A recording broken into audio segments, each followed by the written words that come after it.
Bueno, en este video les vamos a hablar del derecho penal romano. A mí me corresponde explicarles la concepción romana de la justicia penal, sus generalidades, y para comenzar me gustaría mencionar que esta le correspondía directamente al pueblo, ya que el primer juicio penal fue la provocatio ad populum. Esto significa la provocación al pueblo. Esto define claramente lo que fue el derecho penal en Roma, ya que era considerado, como ya dije anteriormente, una ofensa directa al pueblo en todos sus sentidos. En Roma, el juicio era convocado por el Rex y era presidido por el Iter, a pesar de que estos no dictaban la sentencia. La sentencia era dictada por el mismo pueblo y al ser reconocido culpabilidad, esta se ejecutaba en frente de ellos. Bueno, el juicio constaba de 3 fases. El primer día era la acusación, el segundo día era la defensa y el tercer día era la sentencia. Los delitos se dividían entre públicos y privados.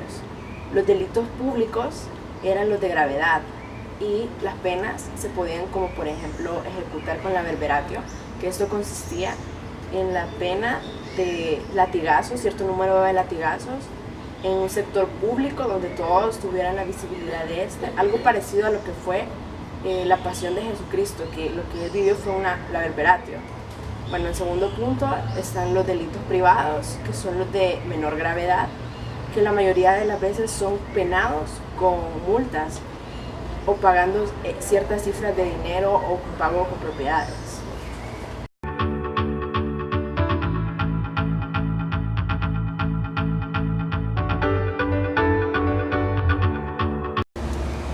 Delitos.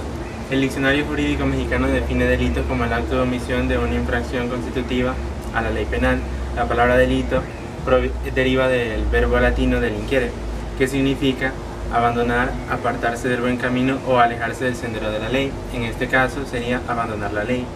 Varios autores de la escuela clásica, como Francisco Carrara, definían delito como una infracción a la ley del Estado, promulgada para la protección de la seguridad de los ciudadanos, que resultaba de un acto exterior de un hombre, positivo o negativo, moralmente imputable o políticamente dañoso. Acerca del término jurídico de delito, es una acción u omisión de un individuo que transgrede el bien jurídico que es tutelado por el Estado, haciendo caso omiso de los preceptos legales. Cabe destacar que para que un delito sea considerado como tal debe alcanzar cierta gravedad, una cierta y precisa gravedad.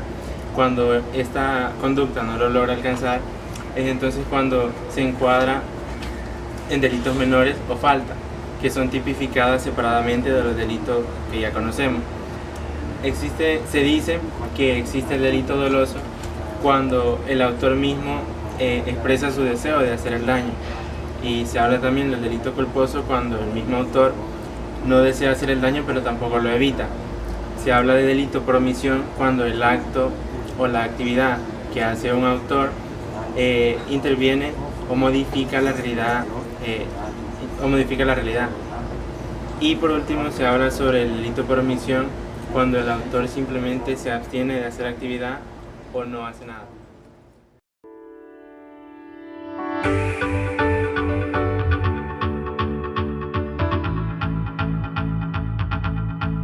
Yo les voy a hablar acerca de los delitos privados. El primero es el robo. El robo consiste en la sustracción fraudulenta de una cosa con fines lucrativos o el apoderamiento de la cosa ajena en contra de la voluntad del dueño. La segunda es la injuria. La injuria consiste en atribuir hechos irreales a una persona o formular juicios de valor sobre alguien. Es decir, trata de deshonrar, desacreditar a una persona. Por lo tanto, la injuria debe ser considerada y castigada como una falta o como un delito. Luego está el daño a la propiedad ajena, que consiste en dañar un bien que no es de nosotros y puede ser de manera inconsciente o no, y el daño puede ser causado por injusto o por contacto directo. Luego está la rapiña, que consiste en asociaciones delictivas que se juntan para realizar un robo. También está el fraude, que consiste en deshacerse de un bien para no pagar.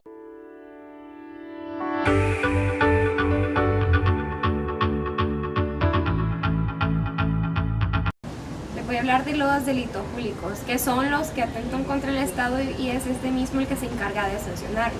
Entre ellos tenemos el prodigio, que son todos los actos ilícitos que se manifiestan en contra del magistrado, que es considerado como jefe militar, que según las 12 tablas era condenado como pena capital. Se aplicaba mediante fustigación, virgiscadere o decapitación con la secur y percucio. Y este tipo de delitos atentaban contra los intereses de la ciudadanía.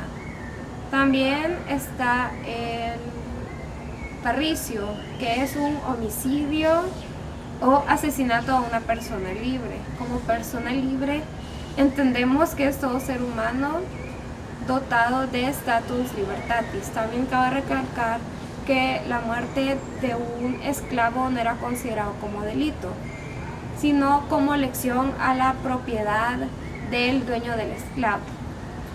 También tenemos el consecratio, que es un delito sagrado. Son conjuntos de ilícitos que tienen en común la ofensa al concepto de sacralidad del pueblo, sea la ofensa en contra de los dioses y de la comunidad en general. Por último, tenemos el perdulio, que es un delito de subversión y su nombre se debe a la pena que se le imponía, que esta consistía en un duelo entre el supuesto reo y 3 hombres valientes que eran escogidos por el rex, para que así estos representaban al pueblo y tomaban venganza en contra del culpable.